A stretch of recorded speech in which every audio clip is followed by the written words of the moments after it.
नहीं होता।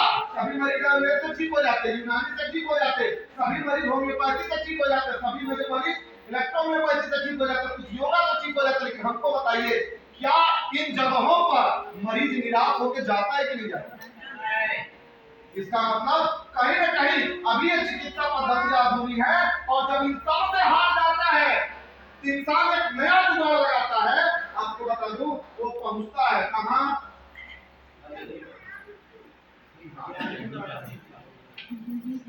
ये कौन है? ज्ञानी बाबा। अभी ज्ञानी बाबा क्या बताएंगे? आपके जमीन में दिक्कत, आपके खानदान में दिक्कत, सही है, अलग अलग चीजें बताते हैं। आपके ग्रह में दिक्कत, फलाना स्टोन, फलाना चीज पहले ठीक हो जाए। अच्छा, ऐसा होता है कि नहीं होता? सफेद दाग वाले क्या करते हैं, 6 महीने से साल का इलाज कराएंगे, साल भर बाद कहीं न कहीं बम जड़वाते हैं। सही है, गलत है? हम सभी लोग देहात से भाई, अनुभव में सभी लोगों ने देखा होगा। अब ज्ञानी बाबा भी बेचारे यहाँ पर फेल है। ये ज्ञानी बाबा भी कहीं न कहीं फेल है। और इसी ज्ञानी बाबा पर एक किताब लिखी गई, हील योर बॉडी। कौन सी किताब? Heal your body. 300 से 350 बीमारियों का यहाँ से कारण बताया गया, कैसे बीमारी पैदा होती है और कैसे विचारों को बदल कर ठीक करेंगे। लेकिन वो किताब भी लोगों को 4 चीजें देने में अभी भी सक्षम नहीं हो पाई, जो इंसान बरसों से ढूंढ रहा है। सही है कि गलत है? अब देखिए आगे, अभी और चीज भी देखिए। लेकिन इतना कुछ ढूंढने के बाद ज्ञानी बाबा ने ढूंढा, इतना पैसे खोजा, मिला क्या? तो ये रिपोर्ट देखिएगा, हो सकता है आप रोंगटे खड़े हो जाए। रोज 40 मिनट एक्सरसाइज, रेगुलर क्रिकेट खेलने वाले 48 साल के डॉक्टर की हार्ट अटैक से हुआ। अब एक बात बताइए, हम लोगों को क्या लगता है, सुबह थोड़ा सा टहल लेंगे हमारी बात बन जाएगी, खूब एक्सरसाइज कर लेंगे हमारी बात बन जाएगी। और अभी एक आदमी मरा है मात्र 52 साल की उम्र में, पूरी दुनिया का बाहुबली, उतना ताकतवर आदमी पूरी दुनिया में था नहीं, एक्सरसाइज का मास्टर आदमी। आपको क्या लगता है कौन सा डाइट वो नहीं लेता हो? किससे मरा? कितना उम्र?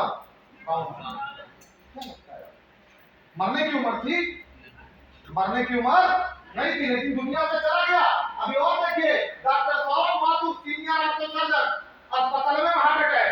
Doctor Arun crore, anti medicine, इनको घर पे हार्ट अटैक। डॉक्टर राजा राम, ये भी उसी से गए। डॉक्टर आर्य गुप्ता, ये भी हार्ट, ये तो 17 दिन अस्पताल में भर्ती रहे, इनको ब्रेन स्ट्रोक हो गया। डॉक्टर जितेंद्र, युवा फिजिशियन, एकदम न्यू डॉक्टर, हॉस्पिटल में हार्ट अटैक।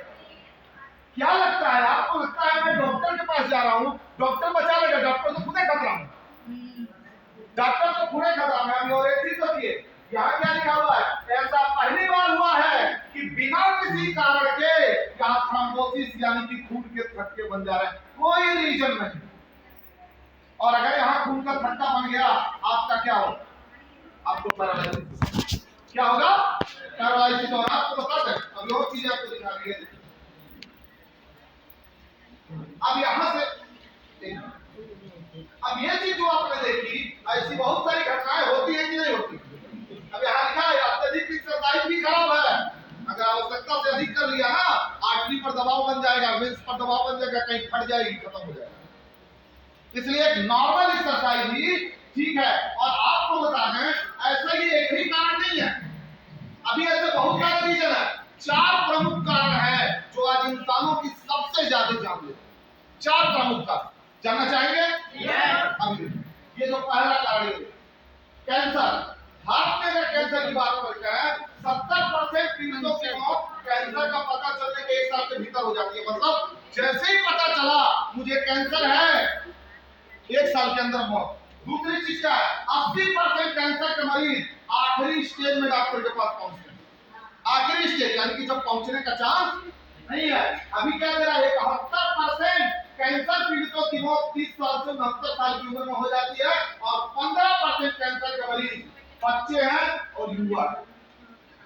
आप बताइए, कैंसर का कोई आंसर है? कैंसर का कोई आंसर है? कोई आंसर नहीं है। लेकिन कितने ज्यादा हो रहे हैं। और अब उसके बाद भी कुछ लोगों को लगता है मेरे बाप दादा को नहीं था तो मुझे क्यों हो जाएगा। तो एक बहुत बड़ा रिपोर्ट आपको दिखा रहा हूँ, सिर्फ 5% कैंसर ही जेनेटिक पाई गई, सिर्फ 5%। तो 95% कहां से आया? सोचिए, आपके खान पान से, आपके फूड मटेरियल से, कॉस्मेटिक आइटम से, डब्बा बंद खाने से, प्रिजर्वेटिव से, उसके बाद ये कलर से, फिर उसके बाद आपको बता दो जो खेतों में दवाइयां डालते हैं ना, उससे ही आ रहा है। कैसे रोकेंगे इसको? रोक पाएंगे?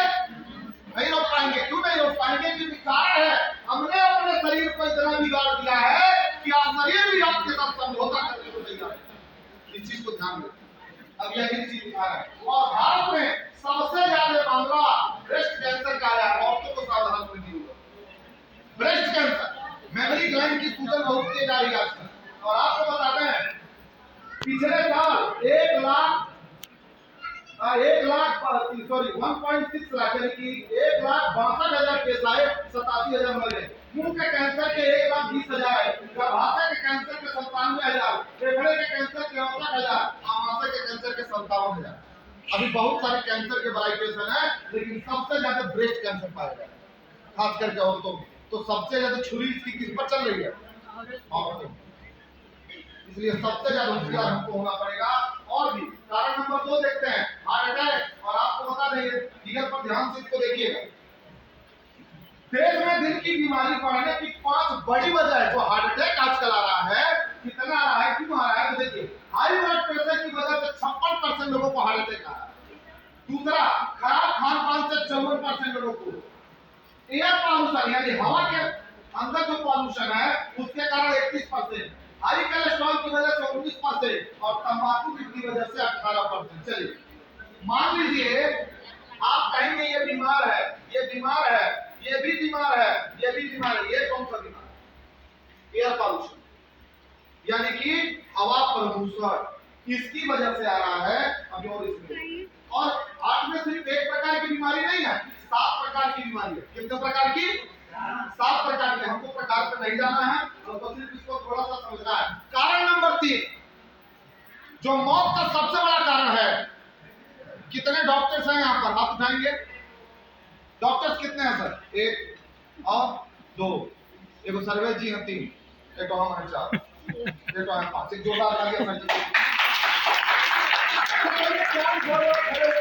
क्या लिखा हुआ है? बोलिए सर। मेडिकल गलतियां, इसको बोलते हैं हेट्रोजेनिक डेथ। सर इसके बारे में अभी तक आप कितने जानते थे? पहली बार सुनने को मिला है। अभी देखिए मेडिकल गलतियां क्या है, और ये मैं क्यों बता रहा हूं, क्योंकि इसको जानना बहुत जरूरी है, बहुत जरूरी है। अरे महाराज, जहां जिंदगी के लिए जा रहे हैं वही आपको मौत परोसी जा रही है। अब क्या करेंगे इसमें? और डॉक्टर भी नहीं जानता है। सबसे बड़ी दिक्कत ये है। अभी देखिए 14 सितंबर 2019 विश्व स्वास्थ्य संगठन ने कहा कि डॉक्टरों की गलतियों से हर साल 138 मिलियन से अधिक मरीजों को नुकसान होता है। किसकी गलतियों से? या तो सही डायग्नोसिस नहीं हो पाया, या तो मेडिसिन नहीं सही थी, या तो मेडिसिन का साइड इफेक्ट हो गया, कुछ भी हो सकता है। अगला चीज, मेडिकल गलतियों के कारण सालाना 26 लाख मौतें होती है। मैं नहीं बोल रहा हूं, ये WHO इंडिया टुडे बोल रहा है। सर क्या इस चीज को मानने को तैयार है? कुछ लोग कहेंगे नहीं मानेंगे, तो मत मानिएगा तो चले जाइएगा गूगल बाबा के पास। ये सब कुछ सीधा गूगल बाबा पर जाइए, लिखिए हेट्रोजेनिक डेथ, आपको निकल के सामने आ जाएगा कि हकीकत क्या है और हमारी और आपकी सिचुएशन क्या होने वाली है। अभी सबसे बड़ी चीज देखिए कि अध्ययन से पता चला है कि चिकित्सा त्रुटियां अब अमेरिका में मृत्यु का तीसरा कारण। मतलब अगर 3 लोग मरते हैं तो एक आदमी किसी न किसी दवाई की साइड इफेक्ट से मरता है। अच्छा, अगर ये अमेरिका की हालत है, इंडिया और नेपाल की कितनी हालत है? अंदाजा लगाइए कितना रिसर्च आपके यहाँ हुआ है इस लेवल पर? रिसर्च हुआ है? नहीं हुआ। और ये इतना खतरनाक चीज है, जहां पे हम जिंदगी पाने के लिए जा रहे हैं वहीं पर मौत परोसी है। अभी WHO का एक और रिपोर्ट आया था कि हॉस्पिटल में 100 मरीजों अगर भर्ती हैं तो 34 मरीज किसी न किसी दवाई के साइड इफेक्ट को लेकर आए। क्या लगता है क्या समाधान है इसका? क्या हम इसको तोड़ पाएंगे? इस सिद्धांत को नहीं तोड़ पाएंगे। क्यों नहीं तोड़ पाएंगे? कारण है हमारा ओवर कॉन्फिडेंस है डॉक्टर्स के ऊपर, हमारा ओवर कॉन्फिडेंस है दवाओं के ऊपर, हमारा ओवर कॉन्फिडेंस है मेडिकल सिस्टम के ऊपर। अगर मैं गलत बोल रहा हूं तो बता। आज हम ओवर कॉन्फिडेंस में जी रहे हैं कि नहीं जी रहे? और हमारा कॉन्फिडेंस कब टूटता है मालूम है? जब डॉक्टर 2 दिन हॉस्पिटल में रखने के बाद आराम से और प्यार से बोलता है सॉरी, आप इन्हें धीरे से घर ले जाइए, सेवा सत्कार कीजिए। कॉन्फिडेंस टूट जाएगा कि नहीं टूटेगा? टूटेगा ना। और हमको वो बात बता दीजिए, यहाँ कितने लोग ऐसे बैठे हैं जिनके साथ ये घटना नहीं हुई, जिनके रिश्तेदारी में ये घटना नहीं हुई, तो फिर इतना ओवर कॉन्फिडेंस? इस कॉन्फिडेंस को बदलना पड़ेगा नहीं बदलना पड़ेगा? कॉन्फिडेंस कहाँ लाना पड़ेगा? मेडिकल के ऊपर, डॉक्टरी के ऊपर कहाँ लाना पड़ेगा? इसके बारे में समझना पड़ेगा। और आपको बता दूं, आज का आदमी बीमारी के बारे में 80% जानता है, स्वास्थ्य के बारे में भी। सही है कि गलत है? बीमारी के बारे में बहुत जानता है। एक आम आदमी पेट दर्द के रहेगा ना, कह गए मर्दे को बुखार थका हो, ये लगा था पत्थरी, वो बता देगा, पढ़ा लिखा नहीं है। दवाई कराते कराते डॉक्टर हो गया। और आपको बता दें, नेपाल की कंडीशन तो बड़ी अच्छी है, इंडिया में जाकर देखिए, पढ़े लिखे कम, सीखे हुए डॉक्टर। यही चीज मैं बोल देता हूँ, दोबारा हम तुम्हारा नहीं आते हैं। पढ़े लिखे कम है, सीखे हुए।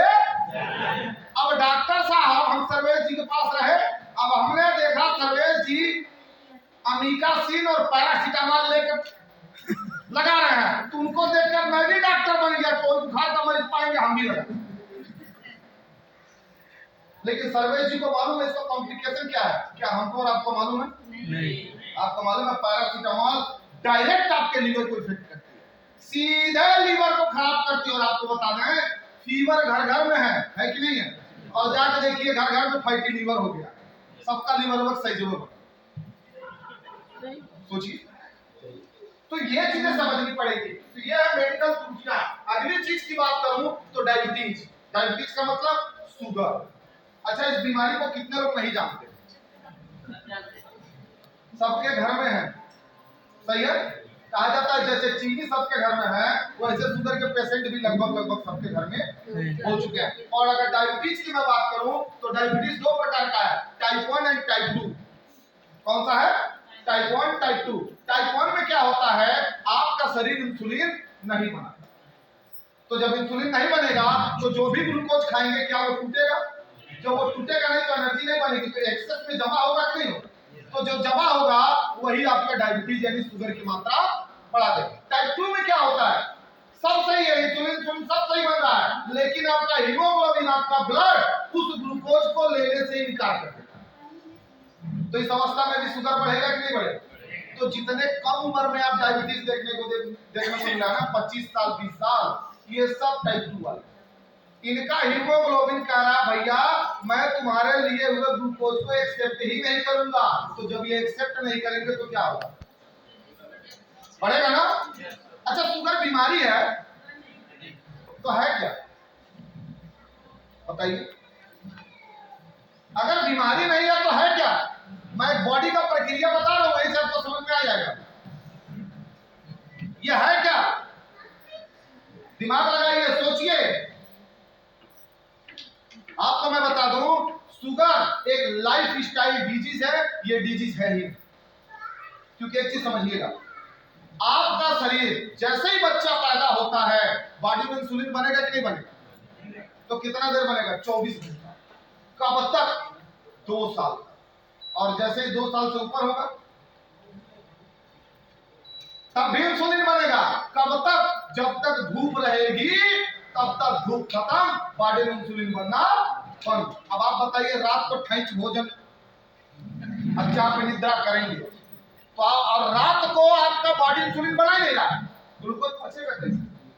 अब डॉक्टर कहता है सुबेरे खलिए पेट करा के आइयो, और रात के सब पड़ल बा। अब जाइए, कितना आएगा सर? आएगा ना। जबकि शाम को कराना चाहिए, क्योंकि बॉडी में इंसुलिन बना तब तो पता चले पचा तो कितना बचे। अरे रात भर तो पचबे नहीं किया तो इससे ज्यादा होगा। सही है? तो ये चीज हमेशा याद रखिएगा कि डायबिटीज 2 तरह का है, लेकिन ये लाइफ स्टाइल डिजीज है। शाम का खाना चिड़िया की तरह कीजिए, कब हो जाएगा। और रिसर्च बताता है कि हर साल डायबिटीज से मरने वालों की संख्या बढ़ रही है, डायबिटीज से होने वाली बीमारियों की संख्या बढ़ रही है। अभी हम एक रिसर्च हमने देखा कि ये कहां कट रहा है, ये कट रहा है, ठीक है। अभी आपको बता दें, दुनिया में हर 5 सेकंड में एक व्यक्ति की शुगर के कारण मौत हो जाती है। कितने सेकंड में?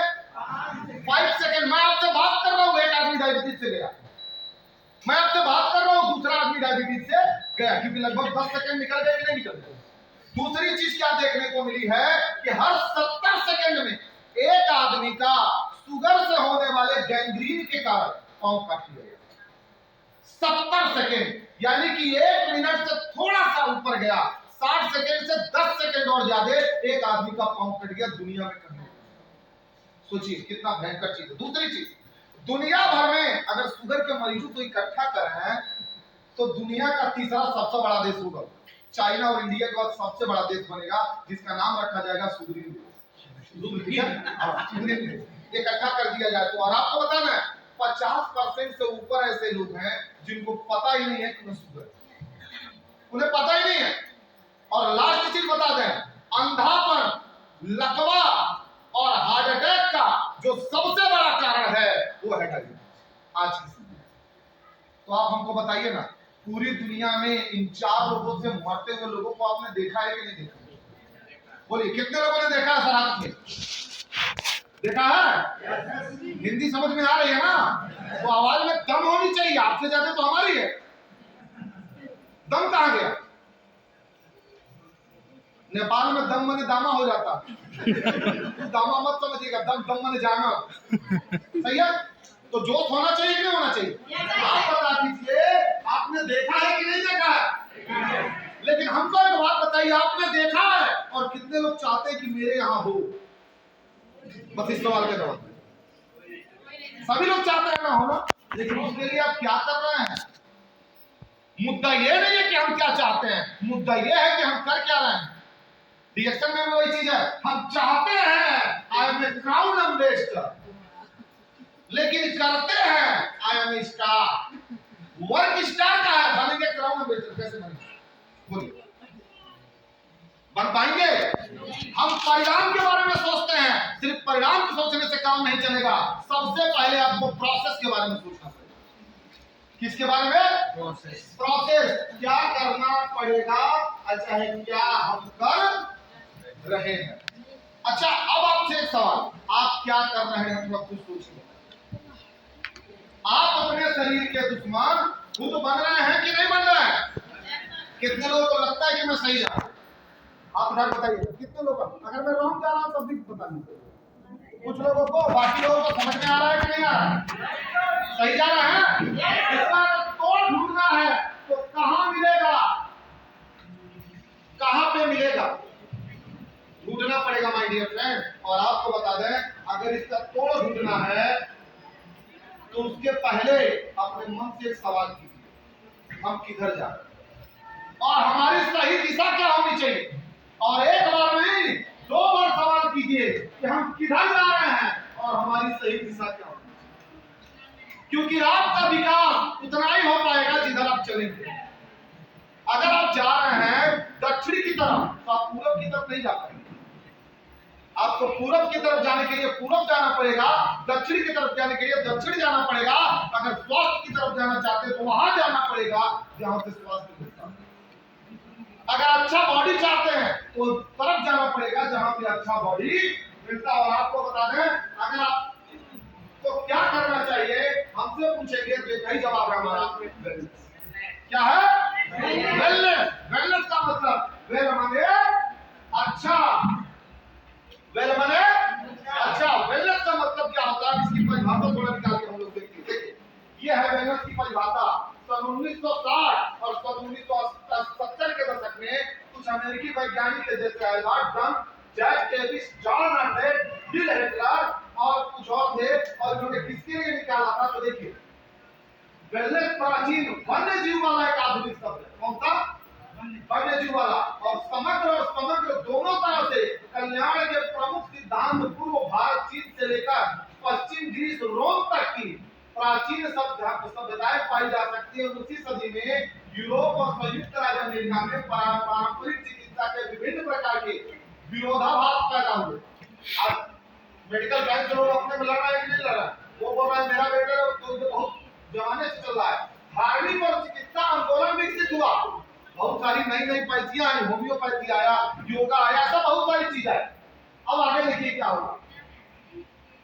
उसके बाद समग्र और प्राकृतिक दृष्टिकोण, स्वोपचार और चिकित्सीय देखभाल पर ध्यान केंद्रित करने के साथ साथ इन डीलरों, ये लीडर है, इन डीलर लिख दिया, इन लीडरों ने आज कल्याण के लिए एक मजबूत आधार प्रदान किया और 1960 और 70 के दशक में अमेरिकी और अमेरिकी विचारकों ने एक विचार रखा जिसको बोला गया वेलनेस।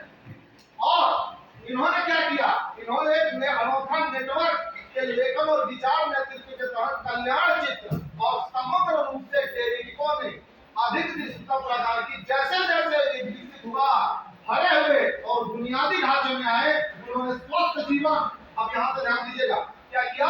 स्वस्थ जीवन, स्वसहाय, स्व देखभाल, फिटनेस, पोषण, आहार और आध्यात्म की जानकारी दी है, जो 21वीं सदी में एक समृद्ध आंदोलन का निर्माण हो गया। यानी कि शुरुआत तब से हुआ, आज ये क्या बन गया? ये बात किसकी कर रहे हैं? ये बात कर रहे हैं स्व देखभाल की, फिटनेस की, पोषण की बात कर रहे हैं। इसमें कहीं बीमारी की बात आई है? नहीं, अभी पूरा क्लियर नहीं हुआ, अब यहाँ से क्लियर। वेलनेस से क्या मतलब है? कल्याण, बेहतर शारीरिक और मानसिक स्वास्थ्य परिणाम प्राप्त करने के लिए आप दैनिक आधार पर जिन आदतों का अभ्यास करने का कार्य है, ताकि केवल हम जीवित न रहें, हम केवल जिंदा न रहें, बल्कि हम जीवित रहने के बजाय फलते और फूलते रहें, यानी कि और बेहतर स्थिति में जाते रहें। कल्याण को महत्व से समझने के लिए यह समझना महत्वपूर्ण है कि स्वास्थ्य के साथ कैसे जुड़ा हुआ है। और आपको बता दूं, बहुत जमाने से डॉक्टर लिन यही चीज आपको समझा रहा है, डॉक्टर लिन यही चीज आपको समझा रहा है। ध्यान देखिएगा, पूरी दुनिया में अगर वेलनेस पर सबसे बेहतरीन किसी ने काम किया तो वन नेम डॉक्टर, हम चाहेंगे व्यक्ति के लिए जुड़ा। और आपको बता दें, 1983 में उन्होंने रिसर्च स्टार्ट किया, 10 साल रिसर्च चला, 1997 में इनको पीएचडी और होलिस्टिक मेडिसिन पर इनको पीएचडी की उपाधि दी गई। सन 2002 में इनको millennium award, Albert Einstein award, ऐसे लाखों इनाम है जो इनको दिए गए। गूगल पे जाइएगा, पढ़ते पढ़ते आप थक जाएंगे, लेकिन अवार्ड की गिनती खत्म। ठीक है, इन्होंने जो खोज किया उसका नाम क्या था? गैनोडर्मा, जिससे किंग ऑफ हर्ब। और गैनोडर्मा की अगर बात करेंगे, 4000 साल पहले इसको मिराकुलस किंग ऑफ हर्ब की श्रेणी में रखा गया, यानी कि चमत्कारिक जड़ी बूटियों का राजा। और यहाँ पर एक पीरियड देखिए क्या लिखा है, nutrient used over 4000 year by the Asian empire of China. मतलब ऐसे बहुत, चाइना से इसकी मतलब सबसे ज्यादा रिसर्च वहीं पर किया गया, इसीलिए इसको ट्रेडिशनल चाइनीज मेडिसिन के अंदर रखा गया। और अगर इसकी बात करें तो दिस इज एंटीऑक्सीडेंट है। क्या है? एंटीऑक्सीडेंट। What is antioxidant? अभी आगे के स्लाइड में आपको समझ में आ जाएगा। और अगर एंटीऑक्सीडेंट है तो कहां-कहां काम करेगा? बॉडी के हर एक एक्टिविटी पर काम करेगा। कहां काम नहीं करेगा? एंटीवायरल के रूप में काम करेगा, मतलब वायरस फीवर नहीं आने देगा। एंटीमाइक्रोबियल एक्टिविटी, जो छोटे-छोटे बैक्टीरिया आते हैं, हमको बीमार करते हैं, उनको भी रोकेगा। एंटी कैंसर, यानी कैंसर नहीं बनने देगा। एंटी इंफ्लेमेटरी, सूजन नहीं बनने देगा। हेपाटो प्रोटेक्टिव, लीवर को प्रोटेक्ट करेगा। ऐसे कितने सारे फंक्शन आपको यहां देखने को मिलेंगे। खैर, अब ये चीजें और समझ में आएंगी। अब एंटीऑक्सीडेंट आपके बॉडी में क्या करेगा? बॉडी का ऐसा कौन सा पार्ट है जो यहाँ बाकी है, बता दीजिए, जहां पे एंटीऑक्सीडेंट काम करता है। एक एक पढ़ते हैं, थोड़ा यहाँ टाइम लगता है। किडनी फंक्शन को मेंटेन कर रहा है तो किडनी बीमारी आने देगा नहीं। दूसरा चीज, आपके रिप्रोडक्टिव फंक्शन, यानी कि शरीर के अंदर जो नव निर्माण होता है उसमें मदद कर रहा है। क्या कहीं हरासमेंट आएगा? नहीं आएगा। उसके बाद ये आपके इम्यून सिस्टम, यानी कि आपके डिफेंस पावर को बना रहा है, हमारे रोग से लड़ने की क्षमता बढ़ा रहा है। क्या कोई बीमारी आएगा? आगे आइए। ये आंखों को भी हेल्दी बनाता है। क्या आंखों की बीमारी आएगी? आगे देखिए, क्वालिटी स्लीप, अच्छी नींद लाता है। क्या नींद की कमी से कोई बीमारी आएगी? आपके दांतों पर भी काम करता है। क्या दांत खराब होने देगा? उसके बाद ये क्या करेगा? इंप्रूव नर्वस सिस्टम फंक्शन, आपके ये पूरे सेंट्रल नर्वस सिस्टम को मेंटेन करेगा। क्या बीमारी आने देगा? रिड्यूस ओबेसिटी, क्या मोटापा आने देगा? अभी ये बहुत बड़ा बिजनेस बन गया ओबेसिटी, आगे देखिए कितनी सिंपल है। ठीक है, एंटी एजिंग इफेक्ट, बुढ़ापे को भी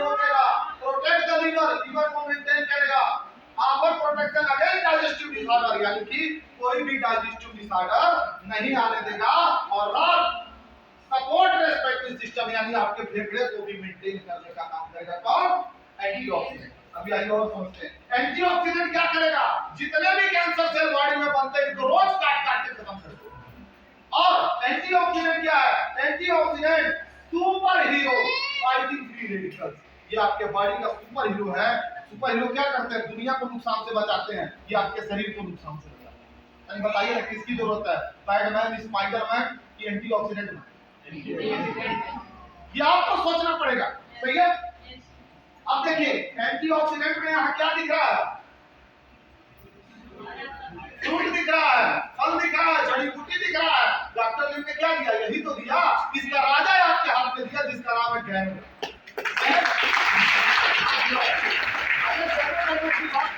देखिए ये दवाई नहीं है, क्योंकि दवाई क्या होता है? केमिकल वाली होती है। दवाई क्या होता है? इसका साइड इफेक्ट ये ठीक करने के लिए दी जाती है, एक स्पेशल काम के लिए दी जाती है। कोई दूसरा काम ये करने वाला नहीं है। स्पेशली किसी बीमारी की दवाई है, ये इंसान के द्वारा बनाई गई चीज है। सिंगल मॉलिक्यूल ये यही आता है। पैरासिटामोल है तो पैरासिटामोल, सही है। ओवरडोज हो गया तो ट्रिपल वन, मतलब 9 2 11 राम राम सत्य है। अब गैनोडर्मा में क्या है? ये नेचुरल प्रॉपर्टी है, प्राकृतिक प्रॉपर्टी।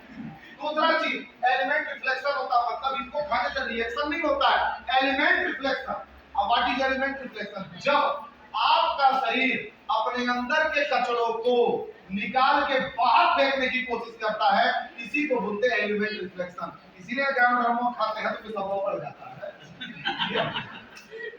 ठीक है, लेकिन वो बढ़ जाता है। लोग कहते हैं साहब खाइए पेटवा खाई गया, अरे धरना ही एलिमेंट रिफ्लेक्शन, मतलब जितना कचरा था कहां से निकाले?